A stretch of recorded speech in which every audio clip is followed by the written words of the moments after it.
तर आज आपण सोडवणार आहोत इरा सेशन 2। तर इरा सेशन 2 मध्ये बघा आपल्याला पहिले सेशनचा परिचय इथून पाहून घ्यायचा आहे। तर संपूर्ण परिचय इथून पाहून घ्या। संपूर्ण परिचय पाहिल्यानंतर बघा इथे नॉलेज चेक दिलेला आहे, तर नॉलेज चेकवर जायचं आहे आपल्याला आणि इथून स्टार्ट करायचं आहे। स्टार्ट केल्यानंतर बघा याच्यामध्ये 5 प्रश्न दिलेले आहे पहिल्या नॉलेज चेकमध्ये। तर प्रत्येक सेशनमध्ये 2-2, 3-3 नॉलेज चेकचे प्रश्न आपल्याला दिलेले आहे। तर पहिला नॉलेज चेकमध्ये बघा 5 आहे। तर पहिला प्रश्न पहा, लॅपटॉपच्या कर्सरवर नियंत्रण ठेवण्यासाठी तुम्ही डॅश डॅश वापरू शकता म्हणत आहे। तर लॅपटॉपच्या कर्सरवर आपण नियंत्रण ठेवण्यासाठी काय वापरू शकतो बघा, तर लॅपटॉपचे ट्रॅकपॅड हे त्याचं उत्तर असणार आहे। वायरलेस माऊस कॉम्प्युटरला जोडण्यासाठी डॅश डॅश वापरले जाते म्हणत आहे। तर वायरलेस माऊस आपल्या कॉम्प्युटरला जोडण्यासाठी USB डॉंगल आपल्याला वापरायचा आहे। त्यानंतर सेव्ह नेक्स्ट करा। डॅश डॅशला कॅमेरा लेन्स असते म्हणत आहे। तर कशाला कॅमेरा लेन्स असते बघा, तर वेबकॅमला असते। लॅपटॉपच्या स्क्रीनच्या वरच्या बाजूला काय असते म्हणत आहे, तर लॅपटॉपच्या वरच्या स्क्रीनच्या बाजूला आपल्याला वेबकॅम दिलेला असतो। जर एकाहून जास्त व्यक्ती लॅपटॉप वापरत असतील तर जेव्हा लॅपटॉप वापरत नसेल तेव्हा तो डॅश डॅश करणे योग्य ठरेल म्हणत आहे। तर काय करू शकतो आपण, तर साइन आउट करू शकतो। त्यानंतर सेव्ह नेक्स्ट करा, येसवर क्लिक करायचं आहे। तर अशा प्रकारे आपलं नॉलेज चेक 1 कंप्लीट सोडवणं झालेलं आहे आणि आपला स्कोर्स इथं पूर्णपैकी पूर्ण आलेला आहे डेट सहित। तर पाहून घेऊ शकता या ठिकाणी। त्यानंतर आपल्याला इथं स्मार्ट टायपिंग स्किलमध्ये जा आणि टायपिंगचे स्किल्स आपल्याला जे काही दिले असेल ते पूर्ण करायचे आहे। त्याला कोणत्याही प्रकारचे मार्क वगैरे नाही, फक्त ऑरेंजचं आपल्याला ग्रीनमध्ये करायचं आहे। त्यानंतर नॉलेज चेक नंबर 2 मध्ये जा। नॉलेज चेक नंबर 2 मध्ये गेल्यानंतर इथून स्टार्ट करायचं आहे। स्टार्ट केल्यानंतर बघा याच्यामध्ये 10 प्रश्न दिलेला आहे। तर पहिला प्रश्न, पेंट ॲप्लिकेशन टास्कबारला पिन करण्यासाठी कोणता पर्याय तुम्ही निवडाल म्हणत आहे। तर पेंट ॲप्लिकेशन टास्कबारला पिन करण्यासाठी बघा आपण कोणता पर्याय आपण निवडला पाहिजे, तर याचं उत्तर ऑप्शन नंबर 4 आहे। तर ऑप्शन नंबर 4 वर क्लिक करा आणि त्यानंतर सेव्ह नेक्स्ट करायचं आहे। टास्कबारमधून एखादा घटक अनपिन करण्यासाठी कोणता पर्याय तुम्ही निवडाल म्हणत आहे। तर टास्कबारमधून एखादा घटक अनपिन करण्यासाठी आपण कोणता ऑप्शन निवडू शकतो बघा, तर याचं उत्तर बघा या ठिकाणी दिलेलं आहे ऑप्शन नंबर 1। तर ऑप्शन नंबर 1 वर क्लिक करा आणि त्यानंतर सेव्ह नेक्स्ट करा।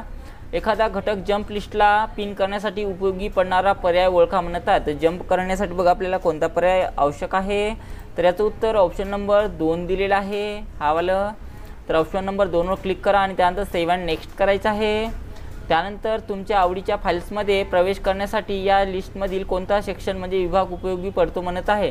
तर कोणता विभाग उपयोगी पडणार आहे, तर याचं उत्तर ऑप्शन नंबर 1च असणार आहे।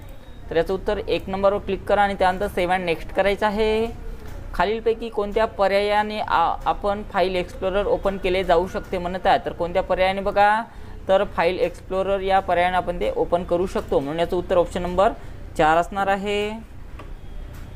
त्यानंतर हा विंडोज 10 मध्ये नेहमी वापरले जाणारे प्रोग्राम शॉर्टकटमध्ये ॲड करण्यासाठी एक उत्तम उपाय आहे म्हणत आहे। तर याचं उत्तर पिनिंग आहे। त्यानंतर सेव्ह नेक्स्ट करा।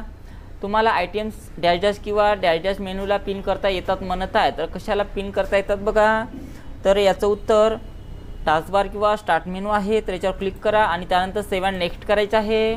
डॅश डॅश हे एक फाईल मॅनेजमेंट ॲप्लिकेशन आहे, यामुळे तुमच्या कॉम्प्युटरमधल्या फाईल्स आणि फोल्डर्स व्यवस्थित ठेवता येतात म्हणत आहे। तर याचं उत्तर विंडोज एक्सप्लोरर आहे। तर विंडोज एक्सप्लोररवर क्लिक करा आणि त्यानंतर सेव्ह नेक्स्ट करायचं आहे। कॉम्प्युटर प्रत्येक फाईल एका डॅश डॅशने दाखवतो, त्यामुळे आपल्याला ती कुठल्या तऱ्हेची फाईल, उदा म्युझिक फाईल, डॉक्युमेंट अथवा एखादे चित्र हे कळते म्हणत आहे। तर याचं उत्तर आयकॉन्स आहे। आयकॉनवरून आपण ते करू शकतो। त्यानंतर सेव्ह नेक्स्ट करा।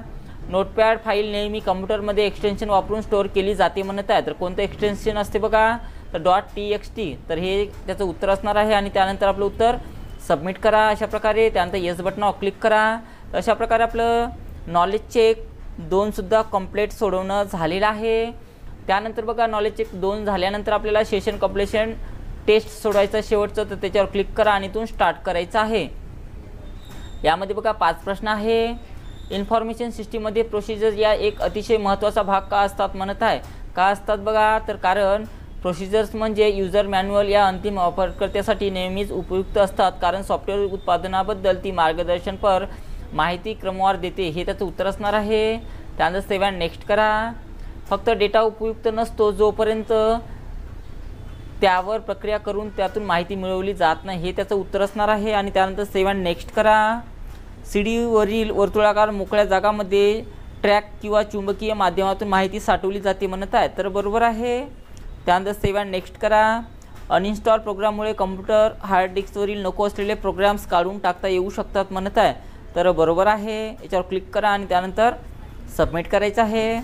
डॅशची युटिलिटी हार्ड डिस्कवर कमी महत्त्वाच्या फाईल परवानगी दिल्यास नष्टही करतात म्हणत आहे, तर याचं उत्तर डिस्क क्लीनअप आहे. त्यानंतर सेव्ह अँड नेक्स्ट करा.